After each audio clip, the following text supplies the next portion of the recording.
శుక్రవారం రాత్రి కురిసిన కుండపోత వర్షాలు హైదరాబాద్ నగరాన్ని అతలాకుతలం చేశాయి. జంట జలాశయాల గేట్లు ఎత్తడంతో ఉగ్రరూపం దాల్చిన మూసీ నది ఎంజీబీఎస్ బస్టాండ్ను ముంచెత్తింది. దీంతో వందలాది ప్రయాణికులు అక్కడే ఇరుక్కుపోయి తీవ్ర భయాందోళనలకు గురయ్యారు. అర్ధరాత్రి తర్వాత ఒక్కసారిగా పెరిగిన మూసీ ప్రవాహం వేగంగా బస్టాండ్ ప్రాంగణంలోకి చేరింది.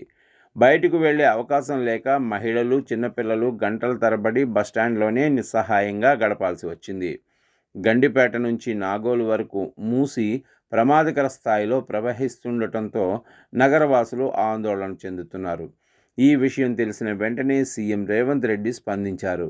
అర్ధరాత్రి సమయంలోనే ఉన్నతాధికారులతో సమీక్ష నిర్వహించి బస్టాండ్లో చిక్కుకున్న వారిని తక్షణమే బయటకు తరలించేందుకు పోలీస్, జీహెచ్ఎంసీ, జలమండలి అధికారులకు ఆదేశాలు ఇచ్చారు. మూసీ ఉధృతి ఎంజీబీఎస్కే పరిమితం కాలేదు.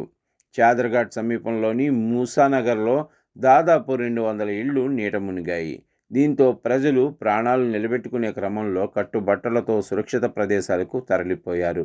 అంతేకాకుండా మూసీ వాగుల ఉధృతితో పరిసర ప్రాంతాల పంట పొలాలు కూడా భారీగా దెబ్బతిన్నాయి. రాష్ట్ర వ్యాప్తంగా వర్షాలు కొనసాగుతున్న నేపథ్యంలో లోతట్టు ప్రాంతాల ప్రజలు అప్రమత్తంగా ఉండాలని సీఎం ఆదేశించారు. సహాయక చర్యలకు ఎన్డీఆర్ఎఫ్, ఎస్డీఆర్ఎఫ్ బృందాలు సిద్ధంగా ఉండాలని ఆయన స్పష్టం చేశారు. నగరంలో ట్రాఫిక్ సమస్యలు తలెత్తకుండా ముందస్తు చర్యలు తీసుకోవాలని కూడా సీఎం అధికారులను ఆదేశించారు.